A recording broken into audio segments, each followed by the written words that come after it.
아멘. 인생 풍랑의 목적, 이런 제목으로 하나님 말씀을 나누도록 하겠습니다.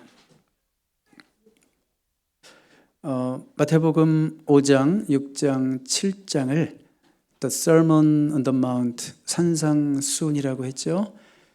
산상수훈은 한마디로 discipleship입니다. 제자가 걸어가야 될 길이고 제자가 살아야 될 삶을 얘기하셨고, 그 클라이맥스로 우리 지난주에 우리 제자들은 넓은 길이 아니라 좁은 길을 선택해서 걸어가야 한다라는 말씀을 드렸습니다. 이제 오늘부터는 마태복음을 계속 이어서 보겠습니다. 8장에서 중요한 본문들, 또 9장에서 중요한 본문들 전체를 다 하지는 않고 챕터마다 하나님이 우리에게 주시고자 하는 말씀 기도하면서 선택된 본문으로 은혜를 함께 나누도록 하겠습니다. 그래서 오늘은 마태복음 8장 23절부터 27절까지의 본문을 근거로 해서 우리 인생에게 주어지는 풍랑의 목적이 무엇인가에 대해서 우리가 함께 생각해보고 깨닫는 시간 되기를 바랍니다. 미국 경제공황 경험해 보신 분 있나요? 여기? 없죠. 네, 미국 경제공황 때 루즈벨트 대통령이 국민들에게 했던 아주 유명한 말 혹시 기억하십니까? 들어서 기억하십니까? 국민 여러분, 우리가 이 시점에서 정말 두려워해야 할 것은 두려움 그 자체입니다. 이런 유명한 말을 했죠. 어떤 현상이나 내 삶 속에서 벌어지는 일을 두려워하는 것이, 그것 때문에 두려운 것이 아니라 지금 두려워하고 있다는 그 두려움 자체를 두려워하라. 왜냐하면 두려움은 우리의 판단을 마비시키고 우리의 생각을 왜곡시킵니다. 두려움이 있을 때는 조그만 동산이 큰 산처럼 보입니다. 우리 생각을 마비시키고 판단을 마비시키는 두려움이기 때문에 우리가 경계해야 됩니다. 두려우면 사람들이 무엇을 행동해야 할지를 몰라서 허둥대는 경우가 많습니다. 패닉 된다고 그러죠. paralyzed 된다고 그러죠. 자, 오늘 우리가 본문에서 보게 되는 제자들의 모습이 그렇습니다. 두려움에 빠져서 두려움에 압도가 되어가지고 뭘 해야 될지 모르고, 분명히 5장, 6장, 7장이 제자도에 대한 말씀이었는데 8장, 5장마다 벌써 제자들이 어떻게 행동해야 될지, 위기 가운데 어떻게 대처해야 될지 모르고 허둥대는 모습을 우리가 보게 되는 겁니다. 여러분, 우리를 두려움에 사로잡히게 하는 우리 인생의 풍랑도 있다는 것입니다. 성도가 그 풍랑을 당할 때 어떻게 대해야 될 것인가? 또 주님이 그 풍랑을 우리 삶 가운데 허락하신 것이라면 우리가 그 풍랑 속에서 무엇을 배워야 할 것인가? 오늘 말씀을 통해서 다시 한번 확인하고 깨닫게 되는 시간 되기를 바랍니다. 첫 번째 포인트를 한번 보겠습니다. 주님이 계획하신 항해길에도 풍랑이 있을 수 있습니다. 네네. 주님이 계획하신 항해길이기 때문에 풍랑이 없을 거다라는 것은 오해고, 주님이 인도하신 우리가 걸어가는 길에도 환란이 있고 시련이 있고 어려움이 있을 수 있다, 그런 얘기죠. 자, 23절 한번 보세요. 23절 보시면 배에 오르더니 제자들이 따랐더니. 자, 그런데 예수님과 제자들이 이 배에 올라탄 이유가 무엇일까요? 지금 예수님과 제자들은 어디로 향하여 가고 있는 것일까요? 우리 한번 먼저 이 병행구절이 되는 마가복음 4장 35절을 우리 같이 한번 읽어보겠습니다. 시작. 그날 저물 때에 제자들에게 이르시되 우리가 저편으로 건너가자 하시니. 자, 여러분 질문하겠습니다. 이 여행을 하자고 먼저 제안하신 분이 누구십니까? 예수님이시죠. 자, 이 여행을 계획하신 분이 예수님이셨고요. 제자들은 단지 예수님의 말씀에 순종하여 배를 탄 것뿐입니다. 순종하여 가는 그 길에 무엇을 만났어요? 풍랑을 만났습니다. 무슨 말씀인지 아시겠죠? 예수님이 계획하신 길에도 시련이 있을 수 있고 예수님이 함께 하시는 길에도 고난이 있을 수 있습니다. 예수님이 계획하신 길에 있는 시련이라면 그것은 우리에게 필요한 시련이기 때문에 있는 것이고, 예수님이 함께 하시는 길에 고난이라면 그 고난은 결국 우리에게 좋은 고난이 될 줄로 믿습니다. 저는 요즘 이 말씀을 아주 새기면서 하루하루를 삽니다. 주님은 나에게 항상 좋은 것 주시는 분이라는 제 믿음이 흔들리지 않기 위해서, 주님 이게 좋은 거예요? 이런 질문이 나올 때마다, 주님 이 상황이 좋은 거예요? 지금 이렇게 벌어진 일이 좋은 거예요? 이런 일이 벌어질 때마다 주님은 합력하여서 좋게 하시는 분이니까 지금은 이게 좋은 거다, 저는 믿음으로 선포하고 나갑니다. 그래야 할 때 어떤 역사를 바라보게 될까요? 주님이 반드시 좋게 하시는 역사를 저는 지난 2주간도 많이 경험했습니다. 다시 한번 말씀드릴까요? 주님이 함께 하시는 길의 시련이라면 그것은 우리에게 필요해서 주신 시련이고, 주님이 함께 하심에도 불구하고 있는 고난이라면 결국 그것은 그 고난으로 인해서 우리를 좋게 하시려는 고난인 줄로 믿습니다. 그런데 또 한 가지 한번 질문해 볼게요. 이 풍랑을 누가 일으켰을까요? 하나님이 일으켰을까요? 네, 우리 한번 24절 한번 일단 먼저 읽어봐요. 마태복음 8장 24절. 바다에 큰 놀이 일어나 배가 물결에 덮이게 되었을 때 예수께서는 주무시는지라. 자, 일단은요, 여기 바다라는 단어를 한번 생각해 볼까요? 바다. 헬라어로 보니까 따라사라는 단어가 쓰였는데 어떤 바다를 의미하는 걸까요? 예수님 주로 어디 주변에서 거니셨어요? 갈릴리 바다인데, 자, 여러분, 갈릴리 바다가 아니라 사실은 호수입니다. 호수예요. 호수고요. 그런데 당시 유대인들은 너무 크면 뭐라고 그랬을까요? 바다라고 그랬어요. 그래서 유대인 마태도 갈릴리를 보면서 바다라고 그랬고, 역시 유대인 마가도 갈릴리 호수를 보면서 바다라고 그랬고, 그런데 누가복음에 가보니까 이방인 누가는 갈릴리를 보면서 호수라고 기록하고 있어요. 재밌지 않아요? 네, 성경을 아주 깊게 보니까 별게 다 보이죠. 네, 그러니까 너무 크면 바다라고 그랬어요. 유대인 마태의 눈에는 바다로 보인 거예요. 바다로. 그러니까 길이가 한 13마일 이렇게 위아래로, 넓이가 7마일, 수심은 최고로 많이 내려가면 150피트, 한 45m 정도 되니까 여러분 생각해 봐요. 13마일, 7마일. 그러면 뭐 유대인들이 볼 때는 바다로 보이는 거예요. 너무 크죠? 바다로 보이는 거예요. 여러분 그런 노래 알아요? 아름답다 갈릴리야 내 이름이 아름답다. 이런 찬양을 제가 너무 좋아해서 우리 재작년에 우리 형님들 왔을 때 형님들과 샌디에고 바닷가에 가가지고 이 찬양을 한 20번 불렀어요. 아름답다 갈릴리야 그랬는데요. 우리 예수님이 항상 거니셨던 그 바닷가, 갈릴리 바닷가, 저도 언젠가는 반드시 갈 계획으로 기도하고 있습니다. 자, 그런데 이 바다의 풍랑을 누가 일으키셨을까? 사실은 먼저 갈릴리 바다의 우리가 특성을 생각해야 돼요. 특성. 누가 일으켰다기보다는 먼저 생각해야 될 거, 갈릴리 바다는요 사방이 산으로 둘러싸여 있답니다. 그리고 가장 크게 보이는 산이 뭘까요? 헤르몬산이 있는데 2760m의 산인데, 갈릴리를 다녀오신 분마다 항상 헤르몬산에는 눈이 쌓여 있더라, 이런 얘기를 하십니다. 항상 눈이 쌓여 있더라. 자, 그래서 그 녹은 물이 좁은 협곡을 지나서 어디로 가는 거예요? 다 갈릴리 바다로 쏟아지는 거죠. 거기 아열대성 기후이기 때문에 그 바다가, 저는 바다라고 하겠습니다. 마태가 바다라고 했으니까. 그 바다의 물이 따뜻하죠. 그런데 산에서 차가운 물이 내려오면서 차가운 물, 한류, 난류 만나면 어떤 일이 생겨요? 요동이 생기는 거예요. 그래서 최대 가끔씩은 6m까지 파도가 올라간대요. 6m까지. 자, 그래서 많은 분들이 뭐라고 얘기하냐면, 목사님들이 그런 얘기 많이 하시죠. 야, 이 갈릴리 바다야말로 우리 인생을 상징한다. 예기치 않던, 기대하지 않았던, 기다리지도 않았던 풍랑들이 오는 갈릴리 바다야말로 우리 인생과 같다, 이런 말을 많이 합니다. 자, 그런데 오늘 본문에서 우리가 보게 되는 풍랑은 자연 현상만으로는 설명할 수 없는 요소가 포함되어 있습니다. 우리가 한번 그것을 보겠는데요. 이 풍랑은요, 한번 더 따라해 주시면 감사하겠어요. 이 풍랑은 사단의 방해 공작과 관련이 있다. 시작.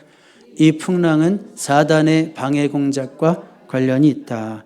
자, 왜 그런지 한번 제가 설명을 드리겠습니다. 자, 지금 산상수훈 후에 8장, 9장은 예수님의 기적 묶음이에요. 근데 제가 여러분들에게 아주 수준 높은 질문을 드릴게요. 예수님의 기적의 의미가 뭘까요? 복음서에서 예수님의 기적의 의미가 뭘까요? 단지 누가 한 사람 병 고치고 기쁘다 할렐루야 여기서 끝나는 것이 아니라 예수님의 기적은 어떤 의미가 있냐면 하나님 나라가 확장되고 있다, 그런 뜻이에요. The expansion of the kingdom of God. 하나님의 나라가 확장되고 있다, 그런 뜻이에요. 한 사람이 예수 이름의 능력으로 치유함을 받고 병 고침을 받으면 그 사람의 심령에 하나님의 나라가 임하고 하나님의 통치가 임하고 그런 일들이 계속해서 반복되면서 하나님의 나라가 계속 확장되는 거예요. 하나님의 통치하시는 역사가 계속 확장되는 거예요. 자, 지금 아까 우리가 마가복음에서 봤는데 우리가 저 바다 건너편으로 건너가자 그랬죠. 마가복음 4장 35절에서 바다편으로 왜 건너가자고 하실까요? 어디로 가자고 하실까요? 여러분들이 마태복음을 읽어봐도 마가복음을 읽어봐도 누가복음을 읽어봐도 똑같습니다. 예수님은 지금 이곳에서 복음을 전해야 되지만 저기 바다 건너편 마태복음에서는 가다라로 나오고 마가복음 누가복음에서는 거라사라고 나오는데 우리가 지금 저쪽 거라사 지방에 가서도 복음을 전해야 하기 때문에 낚시하러 가는 것이 아니라 복음을 전해야 하기 때문에 우리가 저기로 건너가자 이렇게 말씀하시는 거예요. 거기에도 복음을 들어야 될 영혼이 있기 때문에 거기에도 치유받고 구원받아야 될 영혼이 있기 때문에 우리가 저기로 건너가자라고 하시는 거죠. 그런데 거기 가면 누가 있냐면 군대 귀신 들린 자가 있어요. 군대 귀신. 그 한 사람을 위해서 우리 예수님은 그 영혼을 치유하시기 위해서 사망 권세에서 그를 해방하시기 위해서 가시려고 하는 거예요. 여러분, 영혼 구원하는 일, 하나님 나라가 확장되는 일, 누가 제일 싫어할까요? 그렇죠. 절대 김 집사님 아닙니다. 이 집사 아니고. 이런 일을 제일 싫어하는 사람 누구예요? 악한 사탄 마귀가 제일 싫어하죠. 자, 그러니까 복음의 확장을 가장 싫어하는 사단의 방해와 관련이 있다는 거예요. 이 풍랑에는. 자, 여러분, 마가복음 4장 36절 한번 보실까요? 그들이 무리를 떠나 예수를 배에 계신 그대로 모시고 가매 다른 배들도 함께 하더니, 이런 표현이 있죠. 이 말씀을 보면 그때 날씨가 상당히 좋았구나라는 걸 알 수 있습니다. 왜 그런지 설명드릴게요. 일단은 그들이 언제 떠났냐면 아까 35절에 이제 해 지고 저녁에 떠난 거예요. 저녁에. 왜냐하면 갈릴리 바다는 밤에는 거의 풍랑이 없습니다. 주로 오후에, 낮에만 풍랑이 있습니다. 그리고 지금 배 타고 가는 예수님의 제자들 가운데 베테랑 어부들이 같이 가고 있죠. 너무나 기후 조건을 잘 알고 저녁에는 문제가 없고 저 바다편으로 건너가는데도 아무 문제가 없고 그리고 갈 때 다른 배들도 함께 하더니 예수님 소문을 듣고 예수님이 저쪽 동네로 가신다는 얘기를 듣고 많은 배들이 따라갔다는 거예요. 무슨 얘기예요? 기후적으로 완벽한 날이었다. 그런 얘기죠. 그렇게 완벽하게 전문가들이 생각했을 때 완벽한 날에 항해해서 가는데 갑자기 풍랑이 일어났다. 그러면 사탄이 하나님의 나라가 확장되는 일을 방해하기 위해서 애쓰고 있구나라는 것을 우리가 생각할 수 있어요. 여기까지 얘기해도 어떤 분들은 아이고 우연이지 그게 그런 게 어디 있어 이렇게 얘기하시는 분이 있기 때문에 제가 성경적으로 한 번 더 설명을 드릴게요. 자, 여러분들 우리 26절로 가보겠습니다. 마태복음 8장 26절. 자, 예수께서 이르시되 어찌하여 무서워하느냐 믿음이 작은 자들아 하시고 곧 일어나사 바람과 바다를 꾸짖으시니 아주 잔잔하게 되거늘. 자, 예수님이 풍랑이 있는 바다를 향해서 뭐라고요? 꾸짖으셨대요. 여러분, 바람과 바다가 무슨 잘못이 있다고 꾸짖어요? 하나님이 만드신 이 자연 만물을 뭐가 잘못 있다고 꾸짖어요? 저는 아이들을, 제 자녀들을 꾸짖어 본 적은 있지만 제가 좋아하는 캘리포니아 알리소 비치, 남들이 안 가고 조용히 해서 저는 항상 거기로 가는데 캘리포니아 가게 되면 알리소 비치에 가가지고 바다를 보면서 바다를 꾸짖어 본 적은 있을까요, 없을까요? 만약 제가 그렇게 했다면 주변에 있는 사람들이 지나가다가 미쳤구만 이렇게 얘기하겠죠. 그런데 예수님은 바람과 바다를 보시고 어떻게 했다고요? 꾸짖으셨다. 무슨 얘기입니까? 바람과 바다의 배후에서 역사하고 있는 악한 마귀를 꾸짖으신 거죠. 어떻게 제가 이렇게 담대하게 얘기할 수 있을까요? 예수님이 이 꾸짖으셨다라는 단어를 사용하실 때는 항상 이 사람 속에 들어가 있는 악한 마귀들을 끄집어내실 때 이 단어를 사용하셨다는 거죠. 우리 한번 다음 스크린 볼까요? 마가복음 1장 25절에도 누가복음 4장 41절에도 한번 보실까요? 이에 예수께서 꾸짖으시니, 여기 에피티마오라는 헬라어가 쓰였어요. 예수께서 꾸짖으시니 귀신이 나가고 아이가 그때부터 나으니라. 그리고 마가복음 1장 25절 예수께서 더러운 귀신을 꾸짖어 에피티마오 이르시되 잠잠하고 그 사람에게서 나오라 하시니, 누가복음 4장 41절에도 여러 사람에게서 귀신들이 나가며 소리질러 이르되 당신은 하나님의 아들이니이다. 예수께서 꾸짖으사 에피티마오 그들의 말함을 허락하지 아니하시니, 이렇게 돼 있죠. 역시 풍랑이는 바다를 향해서도 예수님께서는 에피티마오 꾸짖으셨다 그거예요. 바다 그 자체를, 바람 그 자체를 꾸짖으신 것이 아니라 하나님의 일을 방해하는, 하나님의 역사를 방해하는, 지금 이 자연 만물 속에서 역사하는 사단의 역사를 향하여 예수님이 사단을 향하여 꾸짖으신 거죠. 그랬을 때 당장 어떻게 됐어요? 바람과 파도가 잔잔해지니라, 이렇게 말씀하고 있는 줄로 믿습니다. 여러분, 위험한 걸 한 가지 말씀드릴게요. 매사에 무슨 일이 있을 때마다 악한 마귀가 역사했어요, 이렇게 말하면 위험합니다. 감기만 걸려도 에치, 아이고 감기 마귀가 들었나, 이렇게 말하는 거 위험합니다. 네? 그렇지만 모든 일에 악한 마귀가 역사하는 건 아니지만 분명 하나님의 나라가 확장되는 현장에, 그리고 교회가 뭔가 정말 하나님의 뜻 안에서 부흥하려고 하고 성장하려고 하고 우리 교회를 하나님이 막 쓰시려고 하고 그런 일들이 여기저기서 일어날 때 사탄은 가만히 있을까요? 야, 니네 잘하고 있다 그럴까요? 어떻게 해서든지 우리 마음에 낙심을 주고 싶겠죠. 하나님의 일 하는데 김 빠지는 마음 주고 싶겠죠. 그래서 마음에 시험 들게 하겠죠. 서운한 마음 갖게 하겠죠. 그러다 누가 하는 일일까요? 악한 마귀가 하는 일이죠. 서운한 마음 들 때 어떻게 돼요? 내가 여기서 지면 하나님의 일은 중단되는구나, 내가 마귀에게 지는 것이구나, 그런 마음을 가지고 예수 이름으로 그 권세를 누를 수 있는 저와 여러분 될 수 있기를 주님의 이름으로 축복합니다. 어느 여 집사님 얘기 제가 말씀드릴까요? 열심히 신앙생활하는 분이, 열심히 여 집사님인데요, 남편이 아직 예수님을 믿지 않고 교회를 나오질 않습니다. 그런데요, 아내가 교회 가는 것을 딱히 방해하지는 않으세요. 이분이, 이 남자분이. 어느 주일 아침이 되었습니다.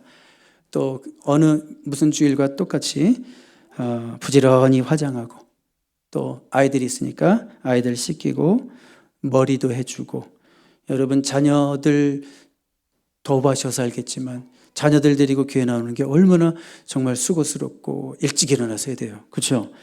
그래서 아이들 다 준비시키고, 그리고 뭐 옷도 다 잘 입혔어요. 자, 그런데 그날따라 남편이 시비를 거는 거예요. 한 번도 시비를 잘 안 걸던 남편이 시비를 걸고 막 그 교회 가는 걸 방해하는 거예요. 그랬을 때 이 남편이 이런 말 들으면 억울할지 모르지만, 이 남편이 이런 말 들으면 억울할지 모르지만 마귀가 그 남편을 통해서 아내가 교회 가는 것을 방해하고 있는 거예요. 네, 저는 그냥 그렇게 얘기하겠습니다. 그가 들으면 억울할지 모르겠지만. 자, 근데 이럴 때 아내가 어떻게 행동해야 되느냐가 정말 중요하죠. 아내가 어떻게 말하고 행동해야 되느냐가 참 중요하죠. 에이 사탄아 물러가라, 이러면 절대 안 되는 거죠. 네? 이러면 이미 영적 싸움에서 진 거예요. 끝난 거예요. 이미 끝난 거예요. 여러분, 악한 마귀는 이런 식으로 나오면 더 바라박합니다. 그 남자 심령 속에서 역사하는 마귀는 더 힘을 발휘합니다. 여러분, 자꾸 자극하는 남편에게 한바탕 싸우고 똑같이 불을 불로 갚으려고 그러고 하면 이미 진 거예요. 끝난 거예요. 어떻게 돼요? 그럴 때는 남편 비위 더 잘 맞춰주고, 행여 오늘은 교회 15분, 20분 늦을지라도 끝까지 남편의 감정 살피고 반찬도 하나 더 해놓고, 그리고 예배 늦을지라도 그렇게 나오면 이제 그 남편이 언젠가 교회에 따라 나오는 거예요. 그렇죠? 그러니까 여러분 항상 어떤 상황 속에서도 성질내면 마귀가 이기는 거고, 내가 성질내면 내가 이기는 게 아니라 마귀가 이기는 거고, 어떤 상황 속에서도 우리가 이 악한 마귀의 권세 괴계를 생각함으로 그 모든 상황 속에서 인내하고 웃을 수 있고 관용할 수 있고 더 넓게 이해할 수 있고, 그래야 할 때 우리가 승리하는 거예요. 네, 여러분 모든 일이 사탄의 역사가 아니지만 어떤 일에는 사탄의 방해 공작이 있습니다.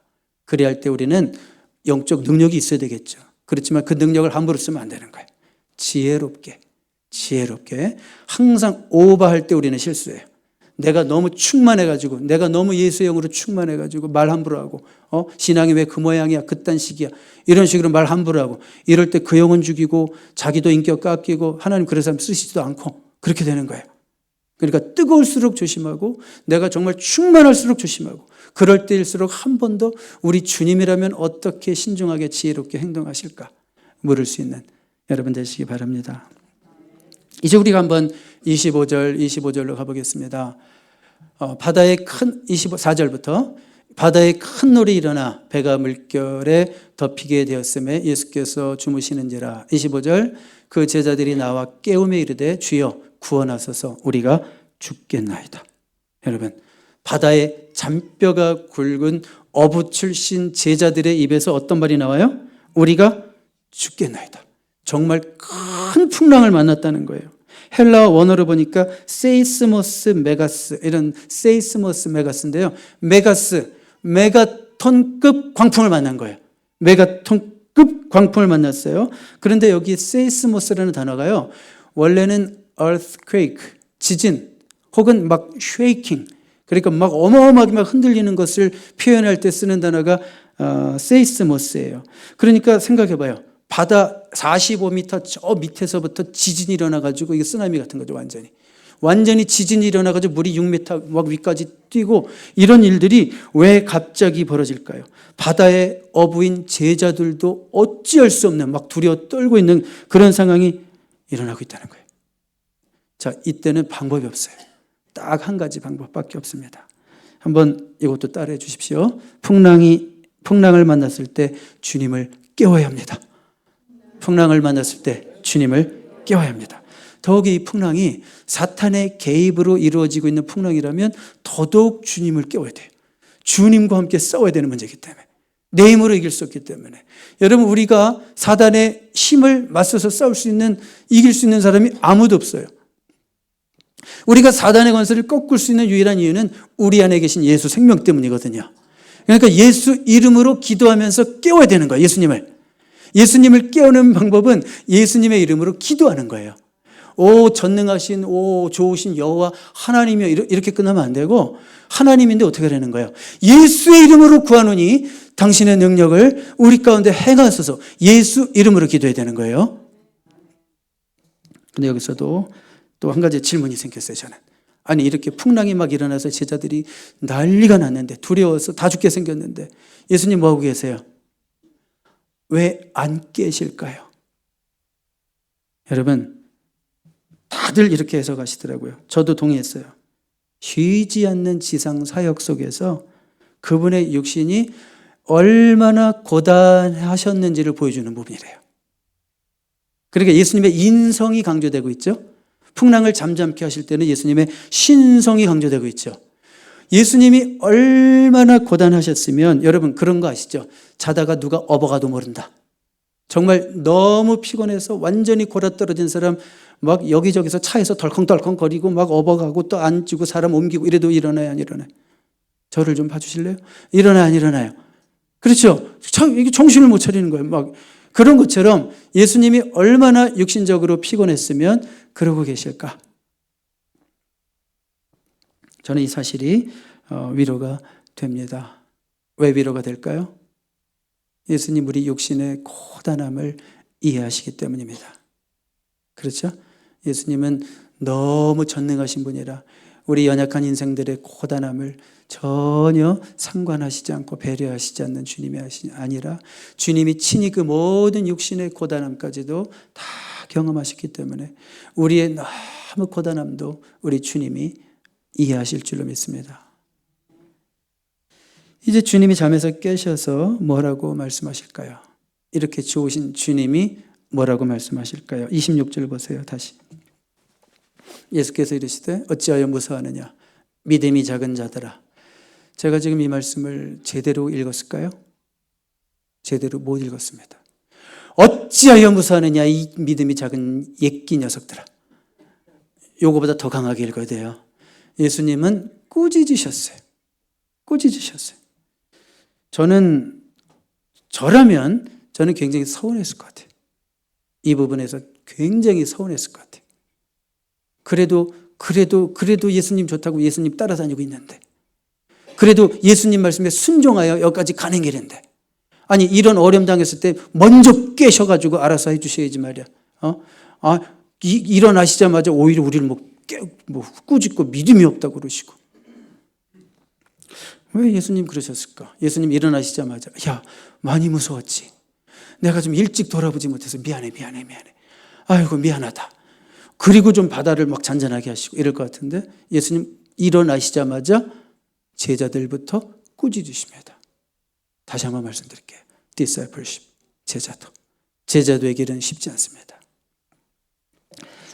이 말씀을 통해서 우리가 뭘 배울 수 있을까요? 예수님은 제자들의 등이나 톡톡톡톡톡 두드려드리는 가벼운 위로보다 이 사건 속에서 내가 너희들이 무엇을 배우기를 원하는지, 나의 목적이 무엇인지 너희들이 그것을 좀 알았으면 좋겠다라고 하는 심정을 드러내고 계신 겁니다. 이 말씀이 좀 어려운 분들도 있을 거예요. 여러분 중에 신앙생활을 시작하신 지 1년 이하의 분이 계시다면 오늘 여러분 예수님의 모습에 큰 실망을 하십시오. 괜찮습니다. 저도 거기에 대해서 뭐라고 안 하겠습니다. 그러나 여러분들이 산상수훈의 discipleship 제자도의 이 힘든 설교를 듣고 지금까지 한 10주 동안 진짜 여러분의 입술로 아멘을 하신 분이라면 제자들을 향한 이 정도 주님의 기대를 보시면서 여러분들도 고개를 끄덕끄덕 하셔야 되는 거예요.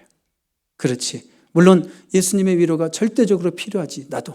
그렇지만 예수님이 혼내신다면, 그렇지, 나를 주님께서는 단지 그 작은 위로가 아니라 나를 더 정말 제자다운, 정말 어떤 상황에서도 흔들리지 않는 더 강한 제자로 나를 훈련하시려고 하는 하나님의 의도가 있는 거지. 그러면서 이 말씀 앞에 여러분들이 고개를 끄덕이실 수 있는 분들이 이 가운데도 있게 되기를 바랍니다.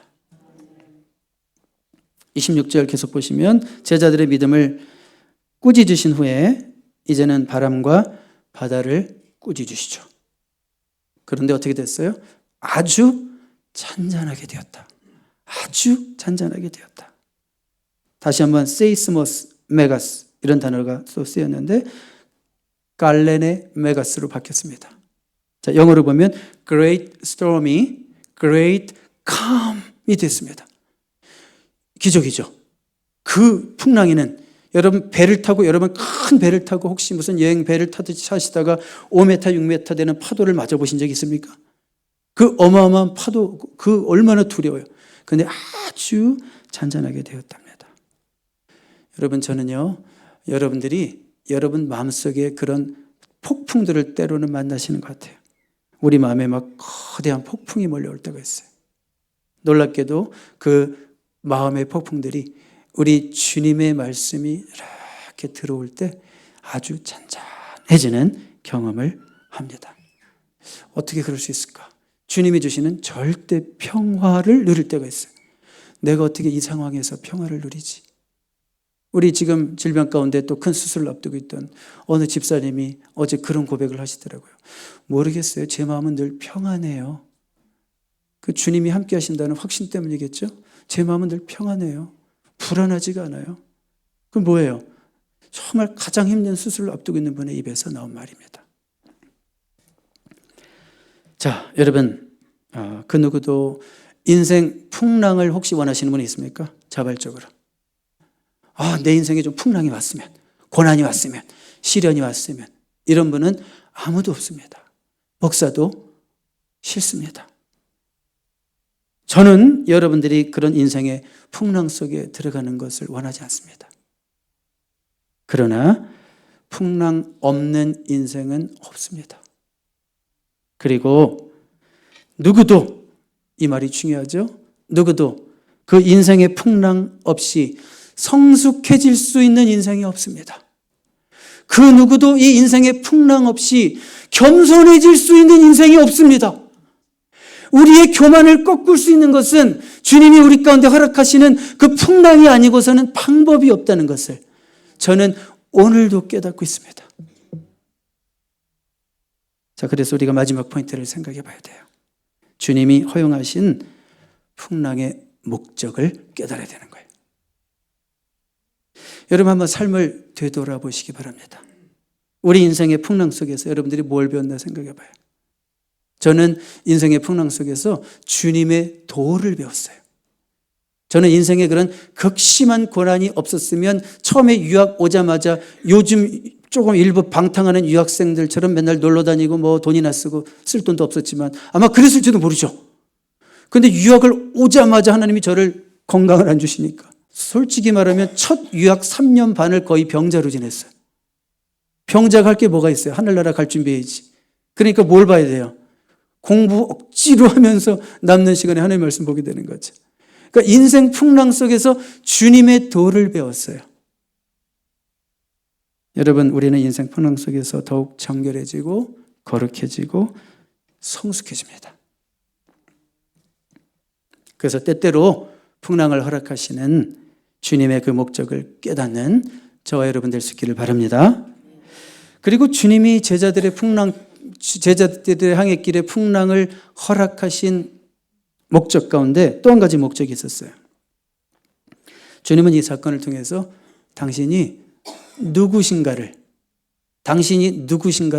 제자들에게 알려주시고 싶었던 겁니다. 우리 한번 27절 볼게요.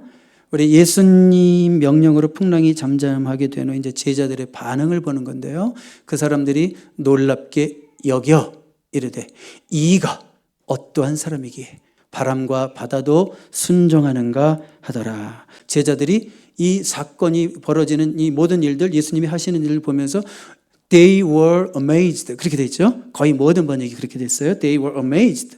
자, 폭풍 때문에 놀랐던 제자들이 폭풍을 잠잠케 하신 예수님으로 인해서 다른 차원의 놀람을 가지고 있는 거죠. 그렇죠. 폭풍 때문에 놀랐던 제자들이 그 폭풍까지도 잠잠케 하시는 예수님으로 인해서 다른 차원으로 놀라고 있다고요. 이 놀람은 차원이 다른 놀람입니다. 이 놀람은 뭐냐면 놀람을 통한 깨달음이에요. 여러분, 우리가 인생 가운데 가장 진하게 배울 때가 놀람을 통해서 배울 때예요. 놀람을 통해서 배운 그 일은 절대 잊어먹지 않아요. 아이들이 왜 계속 배우는지 알아요? 아이들은 자주 놀래요. 오늘 제가 아침에 제일 먼저 본 아이가 유진이었어요. 유진이가 저를 보자마자 한번 놀라고 시작하더라고요. 그러니까 아이들은 그냥 자주 놀라요. 왜? 모든 것을 보든지 항상 새롭게 받아들인다는 뜻이에요. 놀라니까 배우는 거예요. 제자들에게는 이게 너무나 충격이었어요. 이분이 어떤 분이길래 이분이 말씀 한마디 하는데 바람과 바다까지 잔잔하게 되는가? 놀랍도다.